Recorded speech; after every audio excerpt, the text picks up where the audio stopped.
Salut les amis et bienvenue dans ce nouveau JCN Répond du mois de février dans lequel on répond à toutes vos questions et ce mois-ci on va essentiellement se pencher sur les douleurs articulaires liées à la pratique du vélo mais également à la physiologie et un petit peu de chimie. Attention, ça tombe dans le scientifique mon Lolo, tout ça c'est pour toi. Allez, c'est parti. Et on commence tout de suite mon Flo avec une question de Katana qui nous dit je débute le vélo de route, savez-vous comment faire en sorte de ne pas avoir les pieds engourdis après une trentaine de kilomètres? Est-ce lié au froid sur les pieds? Pédale auto de VTT. Donc écoute, j'ai envie de te dire, je pense que ça vient de tes chaussures, soit elles sont pas adaptées, soit elles sont trop serrées.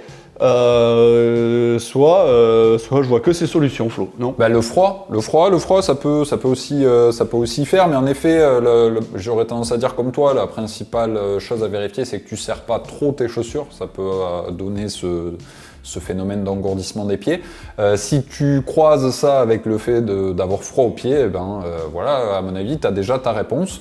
Et puis, à vérifier si c'est pas ça, si, comme l'a dit Loïc, c'est pas un problème de chaussures trop grandes ou trop petites, en tout cas pas adaptées.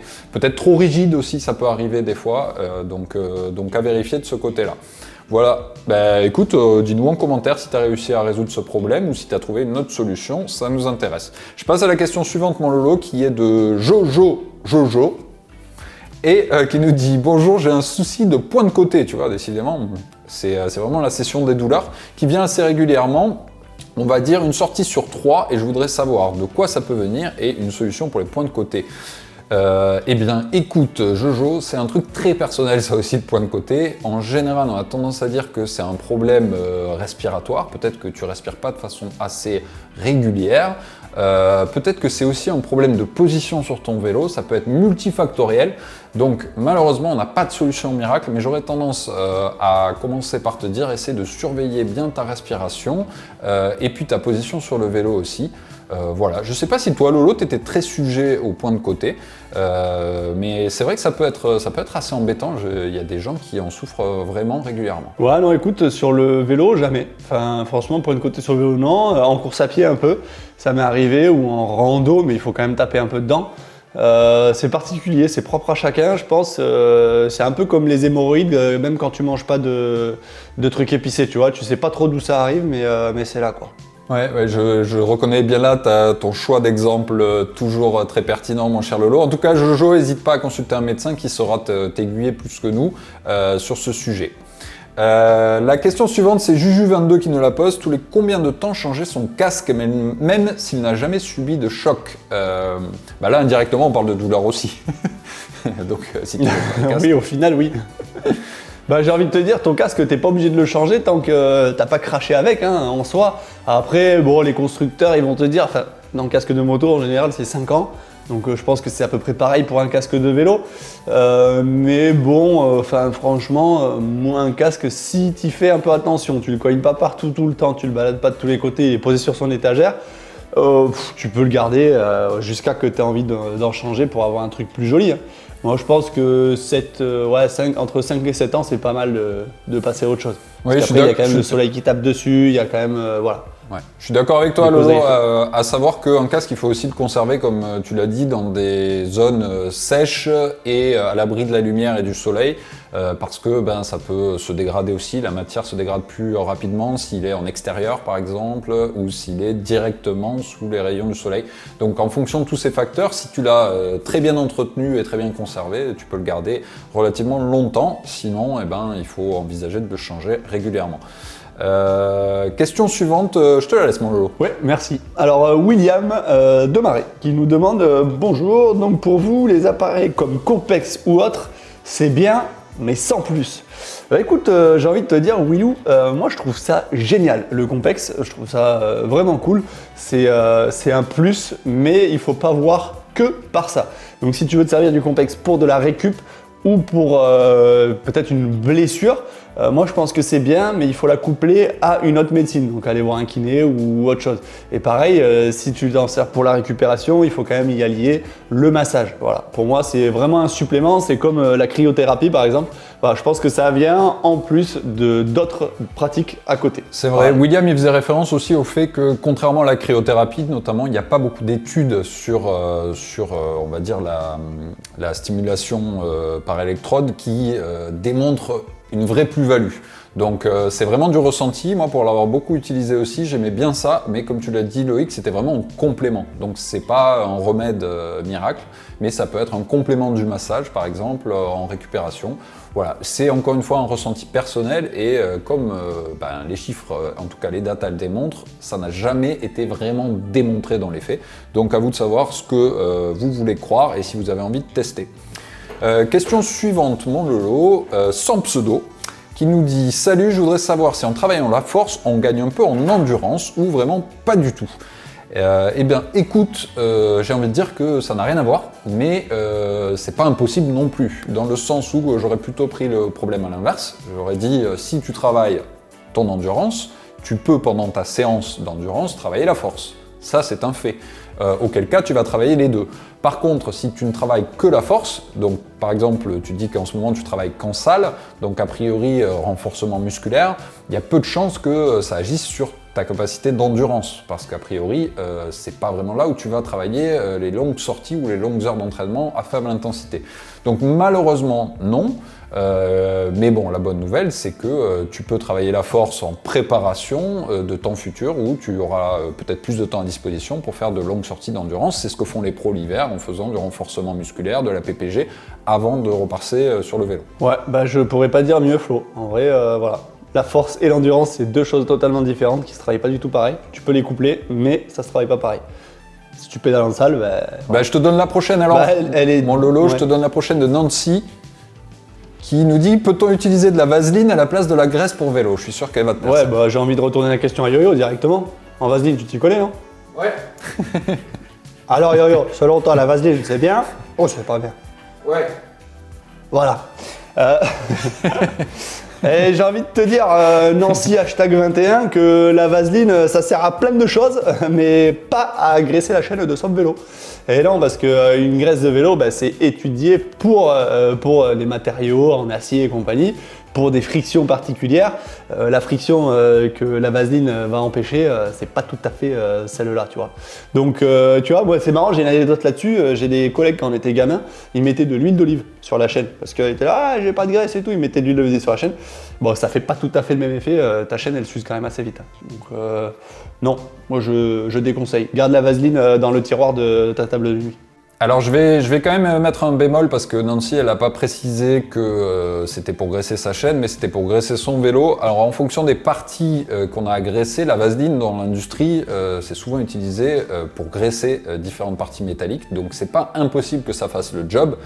Si on parle par exemple de, je sais pas, graisser des pédales ou un tube de sel, ça pourrait marcher, mais j'ai tendance à dire attention en fonction du matériel que vous avez. Si vous avez un matériel très haut de gamme aujourd'hui par exemple, il y a des graisses spécifiques pour le carbone, carbone contre carbone pour éviter qu'il s'abîme. Il y a aussi des graisses avec anti-bloquantes par exemple pour les pédales. Voilà, c'est vrai que quand on a du matériel haut de gamme, eh bien, on rentre aussi dans le détail à ce niveau-là de produits.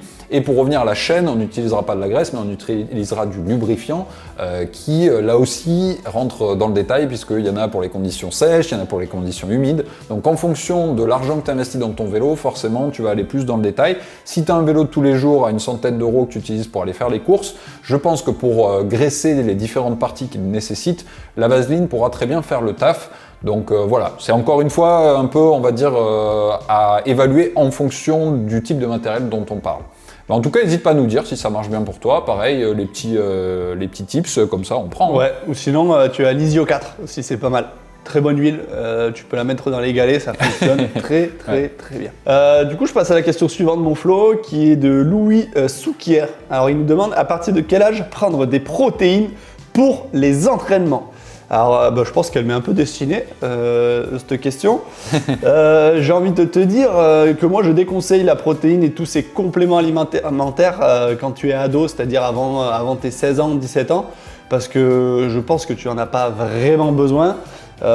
Si ce n'est peut-être une protéine végétale que tu pourrais prendre en récupération, mais en prise de masse, moi j'attendrai un peu.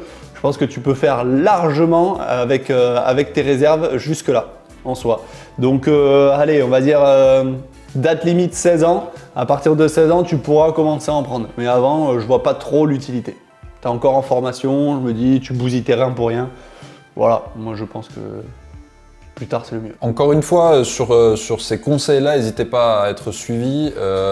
À la limite, comme dit Loïc, ça signifie quand même un sportif qui est déjà encadré, qui serait dans une structure de haut niveau et qui du coup aurait un vrai besoin de complémentation avérée derrière tout ça.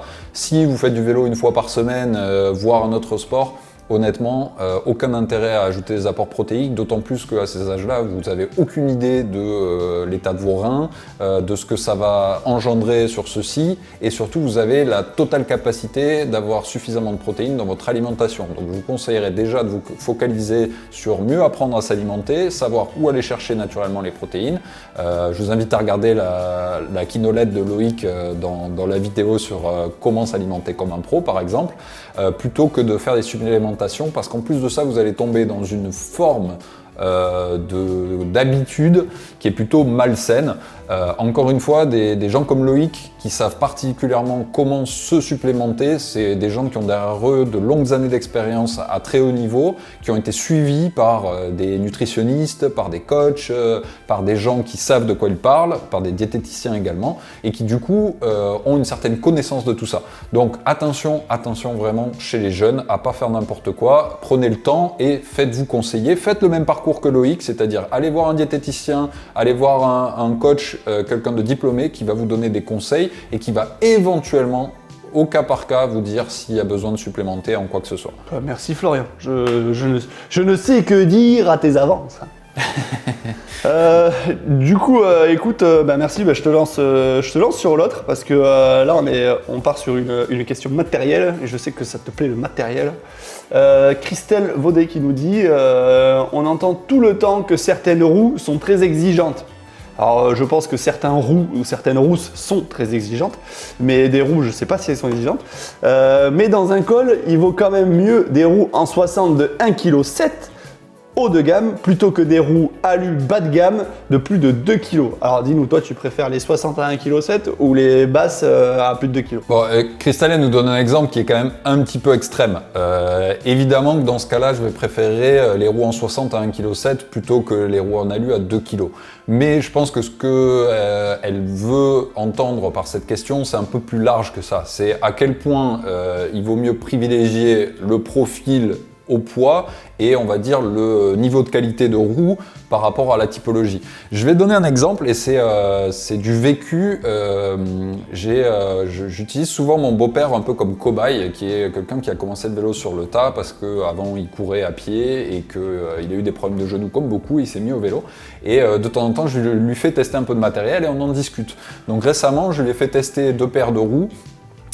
Pour pas les citer, des Zip 303 et des Zip 404, lui qui était habitué à rouler sur des roues en aluminium. Eh bien, je vais vous dire les deux choses qui sont ressorties de ce test, c'est quand il y a du vent latéral, je suis plus capable de tenir mon vélo et en montée, je vais moins vite qu'avec mes roues en alu.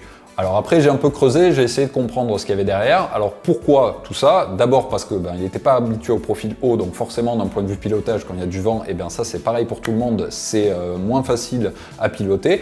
Et ensuite parce que j'avais une cassette sur ces roues-là, qui était une cassette en 12 vitesses, étagée plutôt pour le gravel, avec je crois un pignon en 34 au maximum, ou voire même en 36. Donc clairement, il pédalait, comme on dit, il avait les pédales autour des oreilles. Et du coup, il ne se retrouvait pas dans l'étagement dans la cassette et il était moins confortable qu'avec ses roues en aluminium. Et lui, il n'a vu aucun bénéfice à avoir des roues super haut de gamme en carbone qui pesaient moins lourd et qui valaient probablement 10 fois le prix de ses roues en aluminium. Donc tout ça pour dire que tout dépend du niveau de chacun. Mais de façon globale, ce que je peux dire, c'est si vous avez l'argent pour acheter qu'une paire de roues, choisissez une paire de roues qui soit plutôt intermédiaire et polyvalente. Mais évidemment, dans le cas de ton exemple, Il vaudra toujours mieux avoir une paire de roues en carbone à profil haut moderne entre guillemets qu'une vieille paire de roues en alu. Et encore que, tu vois, l'exemple de mon beau-père fait relativiser un peu, mais à ce moment-là, peut-être faire le choix d'avoir une paire de roues à profil bas, mais plus haut de gamme, qui sera plus polyvalente au quotidien. Donc voilà, j'ai dit beaucoup de choses, je ne sais pas si ça t'aura éclairé, mais tout ça pour dire que les 60 mm qu'on voit à la télé chez les pros, c'est pas du quotidien, c'est vraiment des roues de course. Et rares sont les pros d'ailleurs qui roulent avec même à l'entraînement tout le temps, mais voilà, eux ils ont les watts pour les amener, donc choisissez des profils un peu plus bas au quotidien. Ouais, je suis d'accord avec toi Flo. Moi je sais que quand j'étais coursier, je préférais rouler, je roulais en Campagnolo Bora, je me rappelle les 50, toute l'année, tu vois, que ce soit étape de montagne ou quoi, je mettais toujours ça. Alors après, s'il y avait vraiment étape de montagne hardcore et tout, je pouvais descendre sur des 35 mm, mais c'était plutôt rare, je roulais quand même vraiment souvent avec des 50. Donc tu vois, après ça dépend les niveaux, ça dépend les pratiques, hein. Tout est relatif. Je passe à la question suivante, celle de Jordan Flo qui, bon, on revient sur de la physiologie, qui nous dit j'ai fait une sortie de 150 km de foncier, le lundi je suis retourné et j'ai ressenti une douleur au genou gauche au niveau du ménisque, obligé de mettre pied à terre. Vous pouvez m'expliquer comment ça arrive, ce genre de choses? Eh bien écoute, j'ai envie de te dire Jordan que le ménisque est situé à côté du tendon rotulien, le tendon rotulien qui fait appui sur le péroné, qui lui va retransmettre la force dans ton quadriceps, mais en passant par l'ischio-jambier qui influe aussi sur ton ménisque. Du coup, le mieux, ce serait quand même d'aller voir un médecin. Merci Jean-Michel à peu près pour cette analyse. C'est très bien résumé. Blague à part, mon Lolo, ce qu'on peut dire à Jordan, c'est qu'a priori, si la douleur vient vraiment du vélo, ce qui n'est pas du tout sûr dans ce cas-là, eh bien il est fort à parier que ce soit un problème de position, voire changement de matériel. Donc peut-être que Jordan t'a changé les pédales récemment, t'as changé de vélo, on ne sait pas. En tout cas, vu la façon dont c'est apparu soudaine, c'est sûr que le vélo, le fait d'appuyer 2 jours d'affilée dessus a forcément aggravé les choses, mais il est aussi probable qu'il y ait une raison antérieure. Donc comme l'a dit Loïc, le mieux c'est quand même d'aller voir un médecin. Évidemment les douleurs au genou c'est fréquent chez les cyclistes et il y a plein de facteurs qui rentrent en jeu, raison pour laquelle on a tourné récemment une vidéo dédiée qui arrive dans laquelle on va rentrer un peu plus dans le détail de toutes les possibilités à aller rechercher pour trouver la cause de cela. Voilà mon Lolo, je vais te donner la question suivante qui est celle de Xenis qui nous dit un avis sur le sauna hammam bain à bulles, efficace ou contre-productif. Et il parle pas de tes week-ends avec le poteau yo-yo, mais il parle bien de récupération. Eh bien écoute, j'ai envie de te dire que le sauna, le hammam, les bains à bulles, tout ça c'est de la chaleur. Et la chaleur ça fatigue. On peut dire ce qu'on veut, la chaleur, ça fatigue quoi qu'il arrive. Ça vous fait monter le cœur, ça vous fait monter la pression artérielle. Ok, le sang circule, machin, mais ça fatigue. Donc moi, je vous dirais, pourquoi pas l'utiliser en récup. Alors, ponctuellement, mais toujours le coupler au froid. C'est-à-dire qu'on va peut-être faire des plages. Alors, renseigne-toi bien parce que j'ai pas les chiffres exacts, mais je sais qu'on le faisait avec Rudy Mollard pas mal. On couplait du sauna pendant, je te dis une bêtise, mais 5 minutes. Et derrière, on allait enchaîner 2 minutes de froid, les pattes dans l'eau glacée ou dans les glaçons. Et on enchaînait, on faisait 3 fois ça, je crois. C'était un truc comme ça. Bon, tu sors de là, t'es un peu cané, mais pour la récup, c'était quand même pas mal. Après, hormis ça, ça peut être bien si tu es malade, si tu es enrhumé par exemple. La chaleur, c'est le top, il faut transpirer. Quand tu es enrhumé, le mieux c'est de transpirer, suer à mort. Donc c'est pour ça qu'on te dit de faire du home trainer. Et c'est pourquoi pas, on te dirait d'aller au sauna, au hammam. Vraiment suer. Donc pour moi, ce seraient les principaux avantages de ces sources. Après, si tu as envie de te faire plaisir avec ta compagne, ton compagnon, écoute, fais-toi plaisir. Moi, le yo-yo, je l'emmène dans le bar à bulles, voilà, et on se fait plaisir. Bon, après, ça reste quelque chose qui est relaxant, qui détend, qui peut avoir une influence aussi sur le moral. Donc, c'est bon de pratiquer le sauna et le hammam de façon générale, mais plutôt à la fin d'une phase de compétition et avec derrière quelques jours de repos avant de reprendre le vélo, parce que ça peut aussi totalement ramollir, on va dire, sur le vélo, contrairement à la cryothérapie qui va plutôt vous aider à récupérer et vous permettre de très vite être remis sur pattes pour performer. Donc, c'est plutôt un côté plaisir, relaxant, mais qui a aussi son importance et à alterner du coup avec les bains d'eau froide.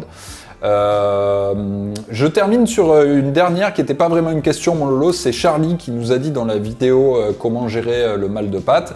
Super intéressant, même si le mythe de l'acide lactique à la peau dure, oui, comme apparemment l'orthographe aussi. Mais ceci étant dit, Charlie, c'est pas l'argument. Tu as raison.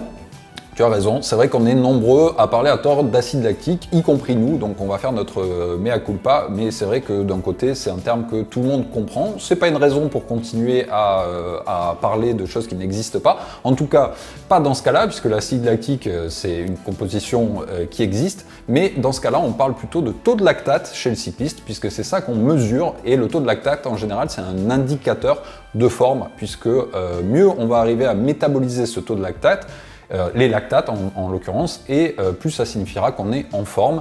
Si on n'arrive pas bien à les métaboliser, ils s'accumulent et à ce moment-là, ça signifie qu'on n'est pas excessivement en forme. C'est la raison pour laquelle on les mesure notamment dans les tests à l'effort, où les professionnels font de nombreux tests aussi pour mesurer les lactates. Voilà, la corrélation entre lactate et courbature par exemple, elle n'est pas vraiment démontrée, on peut dire ça, mais il y a quand même, on va dire, une idée commune qui est quand tu as un taux de lactate élevé, en général, c'est que tu as mal aux jambes et que tu auras mal aux jambes dans les jours qui suivent. Donc voilà, on va dire que c'est une image communément répandue chez le cycliste et pas que, hein, chez les sportifs, mais qu'il était bon de remettre dans son contexte, puisqu'en effet, on ne devrait pas parler d'acide lactique. Voilà mon Lolo, je voulais terminer sur ça, puisqu'on a fait une session qui était quand même assez scientifique, dans laquelle on vous a dit aussi honnêtement qu'on n'est pas médecin pour autant, mais on partage avec vous notre expérience du terrain, et on vous dit quand c'est nécessaire d'aller voir des professionnels ou pas. Voilà, j'espère en tout cas que vous avez trouvé des réponses à vos questions. N'hésitez pas comme d'habitude à en donner davantage en commentaire, mon Lolo. Toi, tu as envie de me poser une question, Lolo, avant de se quitter? Est-ce que des lactates, t'en mets dans ton café ou pas? Ben moi non, parce que j'aime bien le café amer, tu vois, un peu comme la vie. Mais y en a beaucoup qui en mettent. Faut que j'arrête de traîner avec toi, je commence à faire des blagues éclatées là, c'est horrible. Allez, bisous à tous, merci d'avoir suivi ce JCL Répond avec nous. On essaye de répondre au mieux à toutes vos questions que vous laissez en commentaire sur toutes nos vidéos. Je vous fais plein de bisous, Flo, je te fais plein de bisous et je te souhaite d'excellentes vacances, mais avant tu vas aller travailler quand même. Bisous mon pote Yo-Yo, je sais que tu t'endors derrière la caméra parce que tu t'en fous de ce qu'on te raconte, mais c'est pas grave. Bisous et à bientôt. À bientôt, salut.